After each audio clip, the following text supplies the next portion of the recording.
Hey everyone, Paul here. As a quick recap, Jenny and Mitchello are going to the Copper Castle to talk with Lord Blake Williams about the treasure that Jenny has that she took from Landtech. And it's crucial that they figure out what to do with this because in 3 days Landtech is attacking. That's pretty much it. Here we go. Chapter 5. Mitchello. The inside of the Copper Castle was much the same as it had been for many centuries, or so Mitchello was told by Grandpa Tom and Grandma Tinny. The entrance hall was vast and breathtaking, with 3 deep-hanging chandeliers lit by the acid of batteries installed into the walls, 2 rows of engraved columns, and plush red carpet, all leading to a grand staircase that forked halfway up.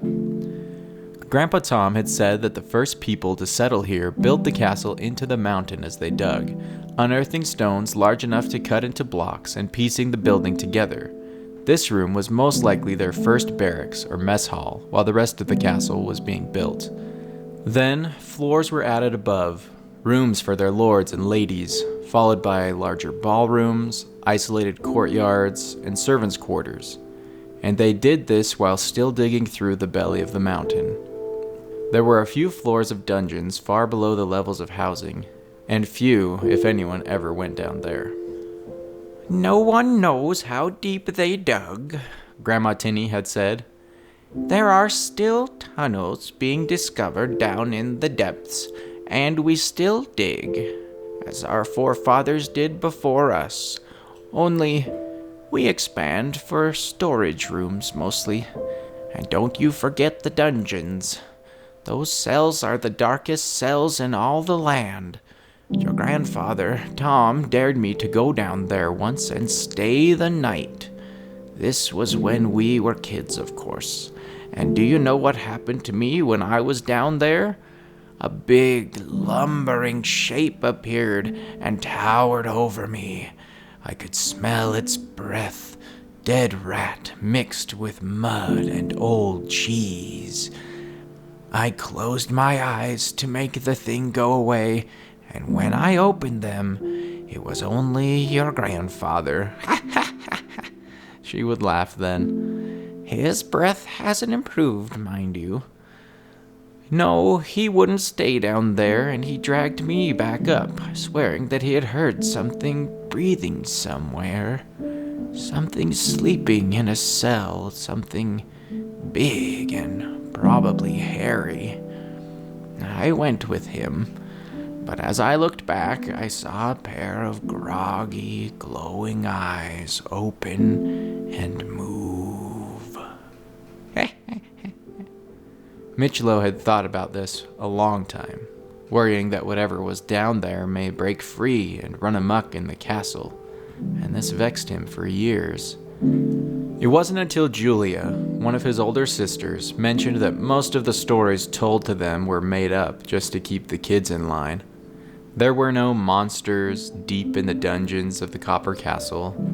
There were no gods below the cloud seas.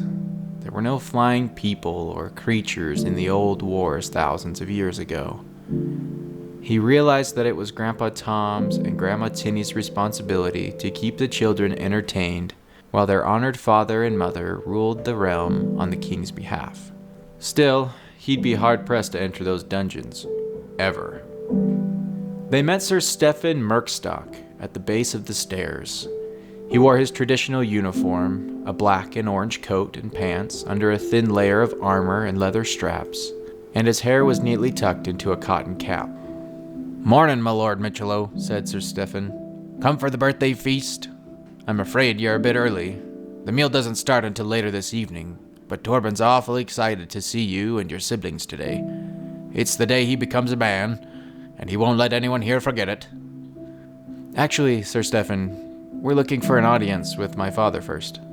He's in private court right now, isn't that right? The knight nodded. "It might be difficult to squeeze you in, my lord. Most of the petty things he usually has to deal with are swept aside because of the threat from DeSanders early this morning. He will hear nothing unless it concerns his decision. Any items worth discussing with him, and there are few of those to be found, are left open-ended, as his honor will not make a decision until he knows all the facts and consulted the code of honor personally." "That sounds like him," said Mitchello. As it happens, we do have matters to discuss concerning the Descenders' threat. Please let him know that we are here. As you will, my lord. The throne room where Lord Blake Williams held court was big, and there was a massive stone chair rising up from the floor. Its walls were lined with tapestries depicting the history of the rigid coast and the copper castle. To the left, they showed builders with orange blocks and a foundation. To the right, a map of the rigid coast was displayed. Further down, there were many others, showing different stages of building the city and the key people who helped. There was Sir Dallin Wrightsfield, who captained the first ship to the rigid coast.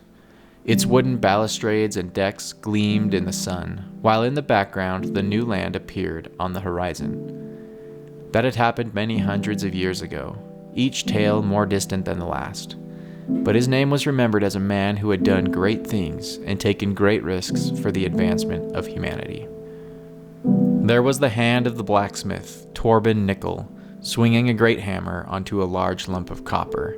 His brother was named after this man, who was a stalwart creator, builder, and knowledgeable in the use of metals. He started the first factory in the city of Brass.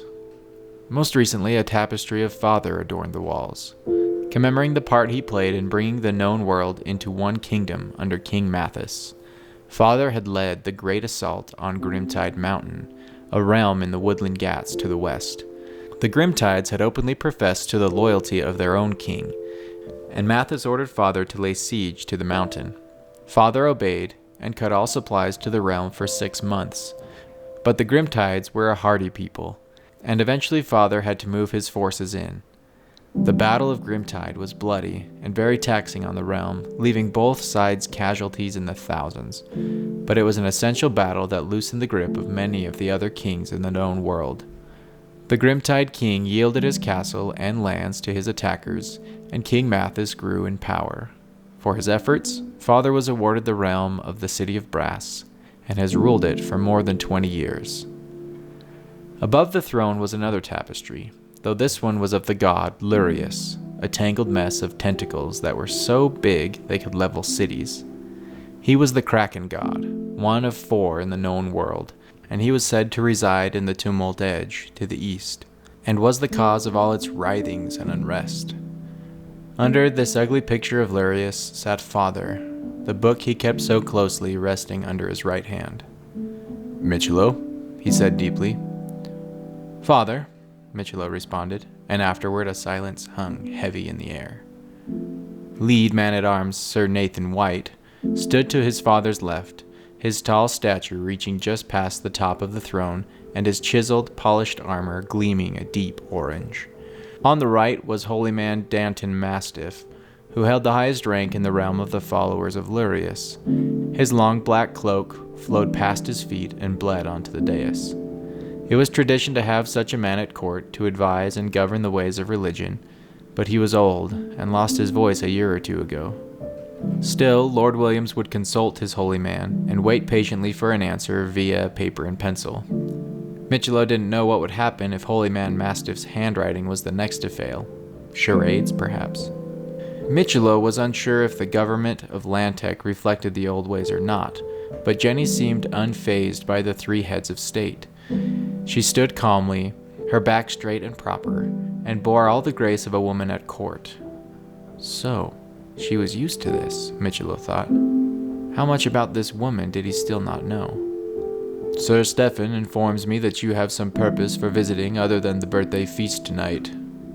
Given the way you stormed out of our castle the last time you visited, I didn't expect to see you for a few more months, let alone today." Mitchello nodded. "If I had come to the feast today, it wouldn't have been for you.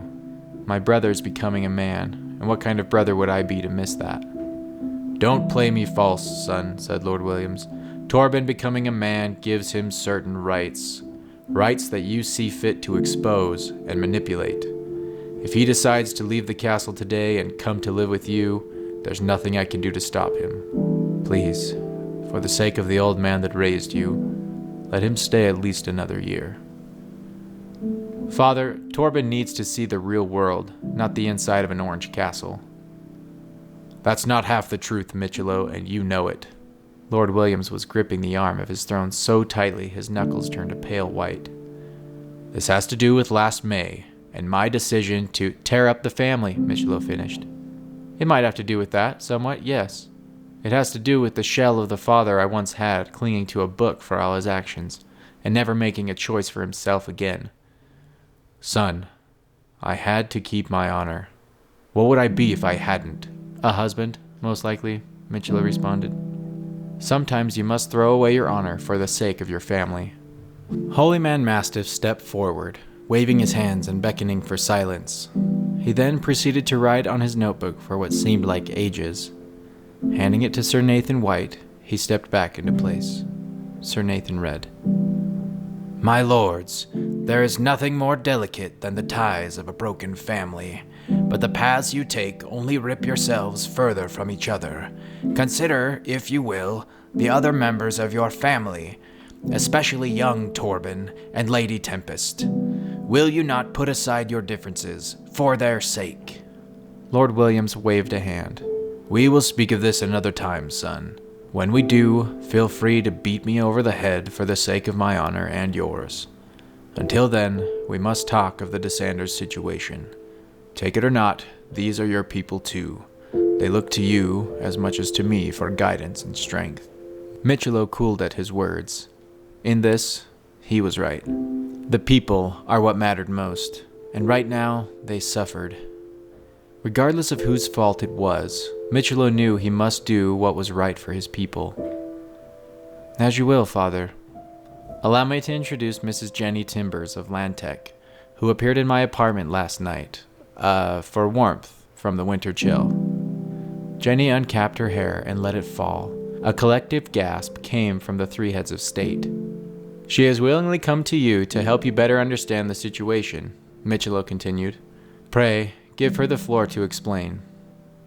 I will hear her, Lord Williams said. No doubt she's connected with this whole mess. I am, Your Honor, Jenny said, curtsying. I couldn't have foreseen the events my actions would cause, and for that, I'm deeply sorry. Lord Williams turned to Mitchello. Well, she has more courtesy than you, and because of her considerate behavior, I will hear her out. Please, Mrs. Timbers, what is your story? Jenny took a deep breath and began the story Mitchello had been dying to hear since he met her. I've grown up in Lantec, and I've only ever gone west to the Ghats a time or two. My father is a lesser lord under Carlos DeSanders, and I left my father's service and entered the DeSanders household 3 years ago. There, I was given access to DeSanders' lands and holds, but more importantly, his research labs. The head scientist's name is Haz Cherish. I was not happy there, she continued. I was abused and mistreated, but so are many in his service. I decided to leave, but I knew the penalty if I was caught. Carlos would kill me for being disloyal. I took the chance anyway and broke into the labs before I ran. Yesterday morning, I heard Haz and Carlos talking about some new tech that was going to change his life. Haz believed the tech was ready to use, but they only had one, and the chances of getting another were almost impossible. Carlos said that they would go through with their plans that evening, and I overheard where they were keeping the tech. That night, I broke into the lab and took the tech. It's a vial of some kind of substance. I don't know what it is, but... She reached into her bag and pulled out a chrome tube, capped at both ends. This is the treasure he seeks, and Lord Williams, I give it to you to do with as you will. I just couldn't see Carlos using this and changing his life. He doesn't deserve it.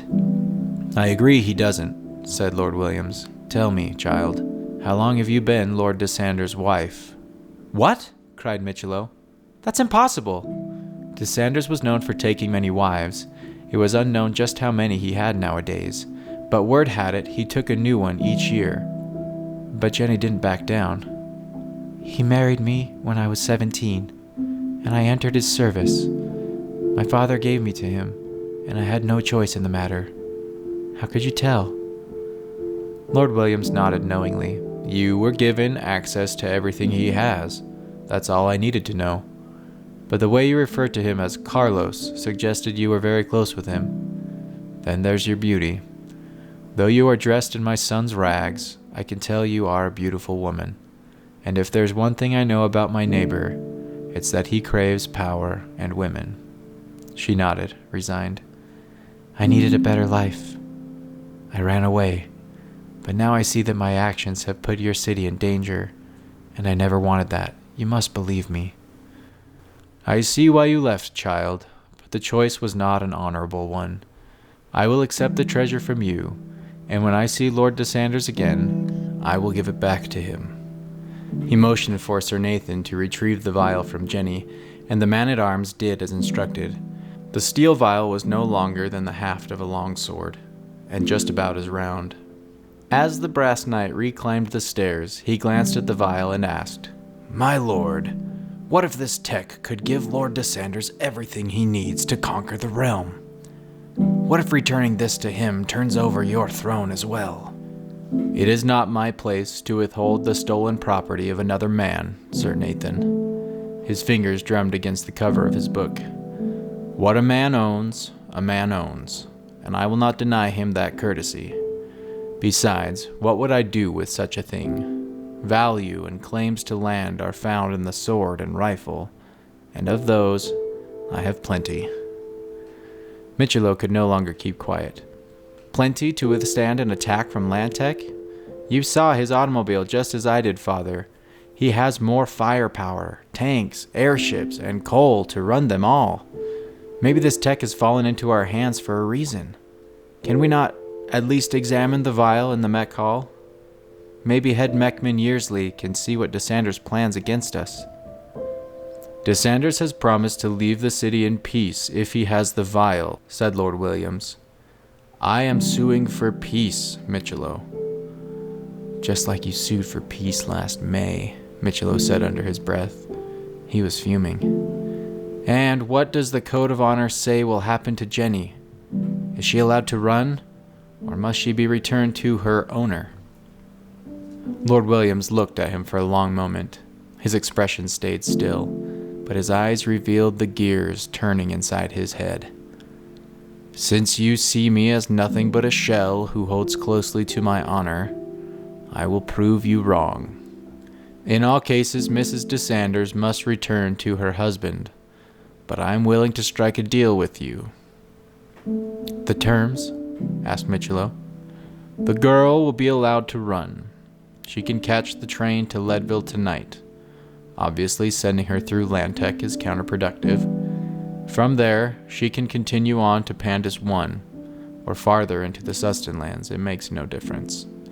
I will say nothing to Desanders about her, or that I had even seen her, and she will be free to start a new life under a different name if she desires." Mitchello was stunned. With this one choice, his father had tossed out everything the Code of Honor stood for. It was an emergence of sorts, a sign that maybe his father could become the man he used to be again. "And from me?" Lord William's eyes never left his son. "Convince Torben to stay another year." Sir Nathan escorted them out. The deal was done, but Mitchello had a sour taste in his mouth. Torben's plans of seeing the world and experiencing life would be pushed back. But he supposed that if his father became better, perhaps that year wouldn't be so bad. He knew that this would break Torben's heart, though. They had made plans, and now they must be broken. "Thank you," said Jenny beside him. "I could tell that making the deal wasn't easy, but you saved my life in there. I owe you for that, and I'll repay you, I promise." Mitchello smiled. "You don't owe me. You fulfilled your end of the bargain by coming to my father. For that, I got you out. We're square." "Still," she said, "I feel like I came out ahead. I'll think of something." It was then that Sir Nathan stopped them. He glanced around the hallway to make sure they were out of earshot and placed the vial into Mitchello's palm. It was cold and heavier than he thought it would be. "I'm all for peace, Mitchello," he said. "But there's something Lord Williams is not seeing. I believe Desanders is planning to attack us no matter what. And if so, we cannot survive without a backup plan." Jenny stiffened. "If that's the case, you are in trouble. He has enough firepower to decimate the city of Brass 10 times over. I wish I knew what he was planning, but I was never in on his private councils. Sir Nathan nodded. Then, it's important to see what this is and why DeSanders wants it so badly. I liked your plan. Take it to the mech hall and study it. Once you've done that, bring it back to me so that I can keep my head. Will you do this for me? Mitchello nodded.